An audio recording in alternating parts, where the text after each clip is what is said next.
ఇంకెన్నాళ్ళు రెంటింట్లో ఉంటాం? సొంత ఇంటి కలను నెరవేర్చుకుందాం. Suman TV biggest property expo October 18th, 19th HSCC Novotel Hyderabad. ఇప్పుడే ఫ్రీ ఎంట్రీ కోసం కాల్ చేయండి. నమస్తే, వెల్కమ్ టు సుమన్ టీవీ. ప్రస్తుతం మనతో పాటు ఉన్నారు ప్రముఖ మధుమేహ వైద్య నిపుణుడు డాక్టర్ జి కిరణ్ గారు. వారితో మాట్లాడదాం. నమస్కారం డాక్టర్ గారు. నమస్తే మేడం. ఎస్, మనం టిఫిన్ గురించి అంటే బ్రేక్ఫాస్ట్ గురించి, లంచ్ గురించి, డిన్నర్ గురించి మాట్లాడుకున్నాం గత వీడియోస్లో. పర్టికులర్గా డయాబెటీస్ ఉన్న వాళ్ళు కావచ్చు, డయాబెటీస్ లేని వాళ్ళు కూడా ఎలా తీసుకోవాలి, టైమింగ్ మెయింటైన్ చేయాలి ఖచ్చితంగా, ఎలాంటి ఫుడ్, ఇవన్నీ మాట్లాడుకున్నాం. కానీ ఇవాళ మనం ప్రత్యేకించి బ్రేక్ఫాస్ట్ గురించే మాట్లాడుకుందాం. ఆబ్వియస్లీ బీజీ చూడగానే చాలా మందికి అర్థమైపోయి ఉంటుంది ఏంటి రకరకాల టిఫిన్స్ పెట్టారేంటని. అటు వెస్ట్రన్ స్టైల్లో అండ్ మన ఇండియన్ స్టైల్లో టిఫిన్స్ అనేవి ఉన్నాయి. అయితే కామన్గా ఒక సామెత వింటాం డాక్టర్ గారు, బ్రేక్ఫాస్ట్ ఒక రాజులా తినాలి, మధ్యాహ్నం భోజనం అనేది జస్ట్ ఒక మోస్తరు, ఒక సైనికుడు ఎలా తింటాడు అలా తినాలి, ఒక మంత్రి సైనికుడు అలా. డిన్నర్ పేదవాడు ఎలా తింటే అంత తింటే ఇంకా లైఫ్ అంతా హ్యాపీ ఇంకా భోజనం విషయంలో అంటారు. సో వీటిని రిలేట్ చేసుకుంటూ ఆ రాజులా తినాల్సిన బ్రేక్ఫాస్ట్ ఏంటో మాకు చెప్పండి. పర్ఫెక్ట్గా చెప్పారు. Breakfast like a king, lunch మీరు అన్నట్టు ఒక సోల్జర్ లాగా, అండ్ డిన్నర్ ఏంటంటే ఒక బెగ్గర్ లాగా. మనకు ఇంకోటి కూడా ఉంది కదా మేడం, యోగి, భోగి, రోగి. రోగి, కరెక్ట్. ఇప్పుడు బ్రేక్ఫాస్ట్ పర్ఫెక్ట్గా చేస్తే యోగి, మధ్యాహ్నం యావరేజ్గా తీసుకొని భోగిలాగా, అండ్ నైట్ మితంగా తినాలి. ఇది కానీ రోగి తిన్నట్టు, అంటే రోగి అంటే తక్కువ తినేవాళ్ళు కదా ఒకప్పుడు, ఏదో కొంచెం కొంచెం తినేవాళ్ళు. సో రోగిలాగా రాత్రి తినాలని. సో యోగి, భోగి, రోగి ఇలా పాటించకపోతే మనం మళ్ళీ రోగి అయిపోతున్నాం. అంటే ఏమవుతుందంటే బ్రేక్ఫాస్ట్ నిజంగా 8, 8:30, 8:45కి కంప్లీట్ చేయాలండి. అప్పుడే డైజెస్టివ్ సిస్టమ్ ఆ మార్నింగ్ నుంచి మధ్యాహ్నం 1 వరకు మార్నింగ్ తిన్నదంతా ప్రాపర్గా డైజెస్ట్ చేసుకోగలుగుతుంది. ఇప్పుడు మీరు బ్రేక్ఫాస్ట్ నేను 10:30, 11కే చేస్తాను అనుకున్నారు, మరి లంచ్ ఎప్పుడు చేస్తారు? 1 o'clock చేయగలుగుతారా? మీరు 10:30, 11కి ఇడ్లీయో, దోశో, వాటెవర్ ఏదో ఒకటి తింటే 1:30కి లంచ్ ఎలా చేయగలుగుతారు? అక్కడ ఆకలి లేదు. కాబట్టి ఇంకాస్త లేట్ చేసి 2:30కో 3:30కో లంచ్ చేస్తాం, లేట్ అవుతుంది. లంచ్ అంత లేట్ చేసి సాయంత్రం మళ్ళీ ఒక 5:30కి ఏదో ఒక కాఫీయో ఇంకేదో ఒక స్నాక్ తీసుకుంటే ఇంక డిన్నర్ ఎప్పుడు చేయాలి మనం? మనకు 9:30, 10 వరకు ఆకలి అవ్వట్లేదు, లేట్గా తింటున్నాం, లేట్గా తిని పడుకుంటున్నాం, అది ఉదయానికి మళ్ళీ అరగట్లేదు. సో సిస్టమ్ అంతా డిస్టర్బ్ అయిపోతుంది. ఫస్ట్ స్టార్టింగ్ ఆ బ్రేక్ఫాస్ట్ వల్ల మొత్తం ఫుడ్ మొత్తం మారిపోతుంది, టైమింగ్స్ అన్ని కదా. కాబట్టి ఇప్పుడు సగం మంది గ్యాస్ట్రైటిస్ అని కంప్లైంట్ చేస్తున్న వాళ్ళల్లో వాస్తవంగా గ్యాస్ట్రైటిస్ లేదు అక్కడ. వీళ్ళ ఆహార విధానాలు సరిగ్గా లేకపోవటం వల్ల స్టమక్ దానికి అడ్జస్ట్ అవ్వలేక ఇబ్బంది పడటాన్ని వీళ్ళు గ్యాస్ట్రైటిస్గా భావిస్తున్నారు. ఓకే ఓకే, వాళ్ళంతటి వాళ్ళే తెచ్చుకుంటున్నారు, అదేం ముందు నుంచి ఉన్న సమస్య కాదు. కరెక్టే కదా. ఇప్పుడు ఒకప్పుడు గ్యాస్ట్రైటిస్ ఒక 45 నుంచి 65 ఇయర్స్ ఏజ్ గ్రూప్ వాళ్ళు కంప్లైంట్ చేసేవాళ్ళు, డాక్టర్ గారు అరగట్లేదనో, తింటే పీకల దాకా ఉందని ఏదో కంప్లైంట్ చేసేవాళ్ళు. ఇప్పుడు 25, 27 ఇయర్స్ పిల్లలు చూడండి, వెళ్ళేసి కొనుక్కొని టీవీలో కనపడినవి కానివ్వండి, లేదా మెడికల్ షాప్లో అడిగి గ్యాస్ట్రైటిస్ సంబంధించిన మందులు వేసేసుకుంటున్నారు. అండ్ అది పెద్ద ప్రాబ్లం అయిన తర్వాత ఇంకా మనకు డాక్టర్ దగ్గరికి వచ్చినప్పుడు ఇంకా డాక్టర్గా కూడా ఇంకా ఎండోస్కోపీ చేయాల్సిన అవసరం కానివ్వండి, ఇట్లాంటి టెస్ట్లన్నీ కూడా చేయాల్సిన అవసరం కూడా ఎక్కువ అవుతుంది. ఆ తర్వాత గ్యాస్ట్రిక్ సంబంధించిన మందులు వాడాల్సిన అవసరం కూడా వస్తుంది. బట్ ఇవన్నీ బాగానే ఉన్నాయి. బట్ మళ్ళా ఆహార విధానాల క్రమశిక్షణ ఎంతమంది పాటించగలుగుతున్నారు? కానీ డాక్టర్ గారు టైం సెట్ అవ్వట్లేదు. ఇంకా ఇప్పుడు ఒక హోమ్ మేకర్ ఉన్నారే తీసుకున్నాం, ఒక గృహిణి తన ఇండ్లు అంతా చక్కబెట్టుకుని భర్తను ఆఫీస్కి పంపించిన తర్వాత పిల్లల్ని కూడా పంపించేసి ఆ టైం మొత్తం అన్ని ఇల్లంతా సర్దుకునేటప్పటికి ఆమె ఫ్రీ అవ్వాలి అని అంటే మినిమం 10:30 to 11 అవుతుంది. మరి అప్పుడు బ్రేక్ఫాస్ట్ చేస్తే ఆబ్వియస్గా లంచ్ అనేది 3-4 అవుతుంది. ఇక డిన్నర్ ఎలాగో ఇంకా లేటే, అందరూ వచ్చి పిల్లలు వచ్చి అంతా చేసుకునేటప్పటికి. సో ఎక్కడ అసలు అడ్జస్ట్ చేసుకోవాలి? పర్టికులర్గా హోమ్ మేకర్స్ మీద దృష్టి పెట్టి చెప్పండి. ఇప్పుడు హోమ్ మేకర్స్కి అసలు గ్యాస్ ట్రబుల్ రాకూడదు. అవునా? బట్ సగం మంది గ్యాస్ కంప్లైంట్ చేసేది వీళ్ళే.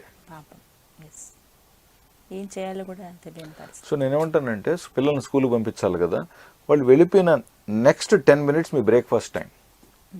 మీరు పిల్లల్ని పంపించేశారు, కూర్చొని నెక్స్ట్ బ్రేక్ఫాస్ట్ చేయండి. లేదా భర్తను పంపించేశారు ఆఫీస్కి, ఒక 9కి వెళ్ళిపోయాడు, 9 to 9:15 అయినా మీరు బ్రేక్ఫాస్ట్ చేసేయండి. అప్పటికి మీరు అంటే ఏమనుకోకండి, ఇప్పుడు స్నానం చేసి ఉండొచ్చు, చేసుకోకపోయి ఉండొచ్చు. ఇప్పుడు మీకు అన్ని కరెక్ట్గా కుదిరితే పర్ఫెక్టే, అన్నీ పర్ఫెక్ట్గా మీరు పూజ చేసుకొని స్నానం చేసుకొని అన్నీ మీరు 9 లోపు కంప్లీట్ చేసుకొని 9 కంతా బ్రేక్ఫాస్ట్ కూర్చోగలిగితే అద్భుతం. బట్ ఇవన్నీ అయితే కానీ నేను బ్రేక్ఫాస్ట్ కూర్చోనని మీరు 10:30, 11:30 వరకు ఇవన్నీ చేసుకుంటూ కూర్చుంటే లేట్ అయిపోయింది కదా. లేదా కొంతమంది ఏం చేస్తారు, 11:30 అయిపోతుంది కాబట్టి బ్రేక్ఫాస్ట్ ఇక్కడ చేసేసి ఇంకా లంచ్ని స్కిప్ చేసేసి ఈవినింగ్ పూట మళ్ళీ కొంచెం ఫ్రూట్ సలాడ్ లాంటిది ఏదన్నా వెజిటబుల్ సలాడ్ లాంటిది తినేసి డిన్నర్ ఎర్లీగా చేస్తారు. నో ప్రాబ్లం, మనం ఎక్కువగా ఆర్గ్యుమెంట్ చేయట్లేదు.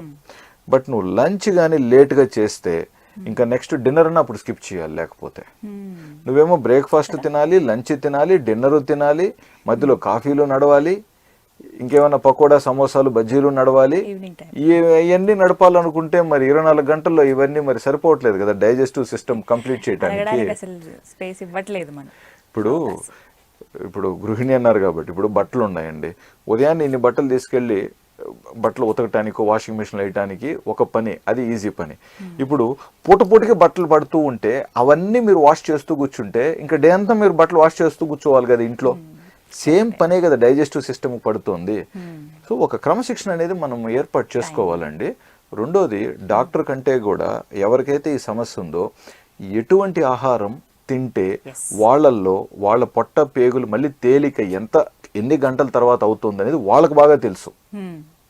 ఇప్పుడు జస్ట్ నార్మల్గా ఇడ్లీ దోశ తింటే ఇంత టైం పడుతుంది నాకు, అదే ఒక పెసరట్ లాంటిది ఏదైనా తిన్నామనుకోండి ఇంత టైం పడుతుందన్న విషయం, ఒక సాంబార్తో తింటే ఇంత టైం పట్టచ్చు, మీరు ఒకలాంటి చట్నీతో తింటే ఇంత టైం పట్టచ్చు, లేదా దీనికి ఒక వడ యాడ్ అయితే అది పొట్ట అరుగుదల చేసి పేగులకి కిందికి పంపించడానికి ఒక టైం పట్టచ్చు. జనరల్గా ఇవి మీకు అర్థమవుతాయి బాడీలో పొట్ట తేలిక అవటం గురించి. అది కొంచెం దృష్టి పెట్టండి అక్కడ ఐటమ్స్.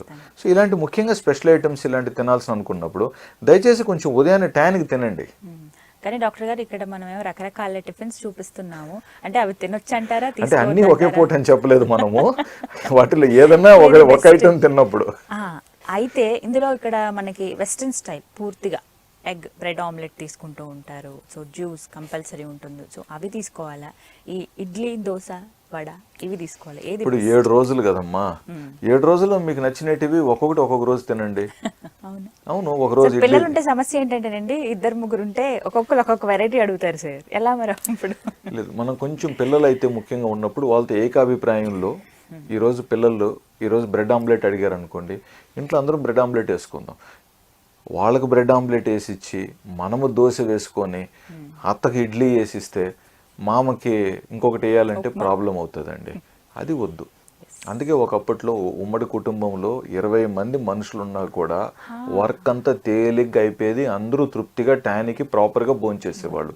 ఇప్పుడు 2-3 ఉన్న కుటుంబంలో ఒక్కొక్కరి కోరికలు రుచులు ప్రాధాన్యత పెరిగి విభేదాలు వస్తున్నాయి కాబట్టి ఒకరికి కావాల్సింది ఒకరికి నచ్చకపోవటం ఇట్లాంటి వల్ల మనోభేదాలు కూడా జరుగుతాయి.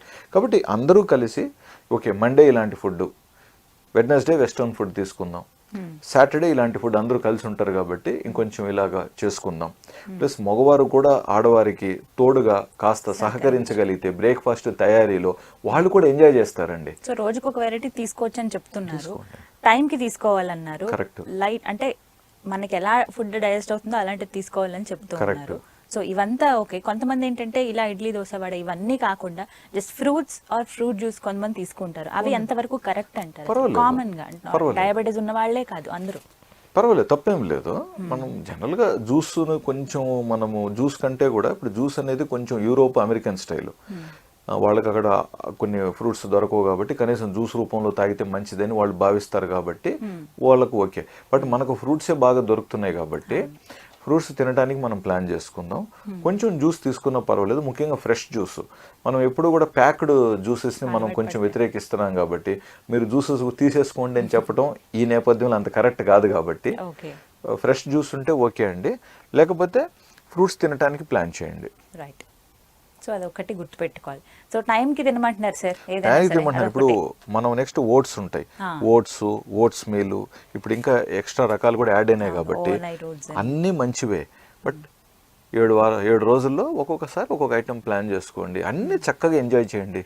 ఒక్కొక్క వెరైటీ తీసుకోండి, టైంకి తీసుకోండి అని చెప్తున్నారు సార్. చివరికి ఇంకొక డౌట్, చాలా మందికి చెద్దన్నం తినే అలవాటు ఉంటుంది, చలవ చేస్తుంది బాడీకి అని చెప్పి అది చాలా బెస్ట్ అంటూ ఉంటారు. అది బ్రేక్ఫాస్ట్ లో తీసుకోవడం ఎంతవరకు కరెక్ట్? పర్ఫెక్ట్ గా తీసుకోవచ్చు, పర్ఫెక్ట్ గా. ఇప్పటికి కూడా మీరు భారతదేశంలో తీసుకుంటే కొన్ని లక్షల మంది గ్రామాలలో బ్రేక్ఫాస్ట్ అదే. అండ్ ఎన్ని గంటలకు తీసుకుంటారు వాళ్ళు? 7-7:30 సూర్యోదయానికి. ఆ ఎండ రాకముందే వీళ్ళు పొలంలో వెళ్ళి పనిచేయాలి కాబట్టి అక్కడే తాగేసిపోతారు. దాదాపు ఇంత ఒక మనం దాన్ని పాట్ అంటాం కదా, ఎర్ర కుండ కానీ, ఆ కుండలో ఎంత దాదాపు 1.5-2 లీటర్స్ ఉంటుంది అది క్వాంటిటీ. అంటే అందులో రైస్ కొంచెం తక్కువే ఉంటుంది, మిగతాదంతా ఎక్కువగా వాటర్ ఉంటుంది. అందులో వీళ్ళు మార్నింగ్ కొంచెం ఏదైనా మజ్జిగ అలాంటిది ఏదైనా పోసుకోండొచ్చు, లేదా ఒక ఆవకాయతో కొంతమంది నంచుకొని తీసుకుంటారు. Perfect, no problem. వాళ్ళు చేసే పనికి అలాంటివి తిన్నప్పుడు లంచ్ స్కిప్ చేయటం అలాంటి బెటర్ అంటారా? లేదు, అలానే లేదు. లంచ్ మళ్ళీ లంచ్కే వచ్చేస్తారు కదా, లంచ్కి ఆకలి అవుతుంది. ఇందులో ఈ సద్దులో ఏంటంటే సాలిడ్ తక్కువ, లిక్విడ్ ఎక్కువ, కాబట్టి నిజంగా ప్రాపర్గా మధ్యాహ్నానికి హ్యాపీగా ఆకలిస్తుంది. ఓకే, ఎలాగో ఫిజికల్ యాక్టివిటీ ఎక్కువ ఉంటుంది వాళ్ళకి. కరెక్ట్. మనం చేసే పని బట్టి మన ఫుడ్ ని సెలెక్ట్. ఇంకొక పాయింట్ కూడా, ఇప్పుడు ఇడ్లీ సాంబార్ అనేది వేరే, బట్ ఇడ్లీ చట్నీస్తో తింటే వేరే. సో ఇడ్లీ విత్ చట్నీ తిన్నప్పుడు తక్కువ తినండి, 2 ఇడ్లీ విత్ చట్నీ పెట్టుకోండి. సాంబార్ అంటారా, ఓకే 3 ఇడ్లీ విత్ పల్చగా ఉంటుంది కాబట్టి సాంబారు, 3 ఇడ్లీ విత్ సాంబారు. సాంబార్లో ఇంకా మనకి డ్రమ్ స్టిక్స్, మునక్కాడు ఉండొచ్చు, గుమ్మడికాయ ఉండొచ్చు, కాబట్టి అది ఒక ఆప్షన్.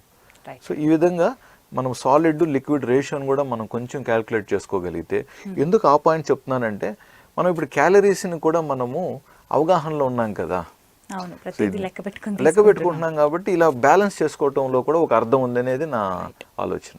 రైట్ డాక్టర్ గారు, థ్యాంక్ యూ సో మచ్ అండి, నమస్కారం.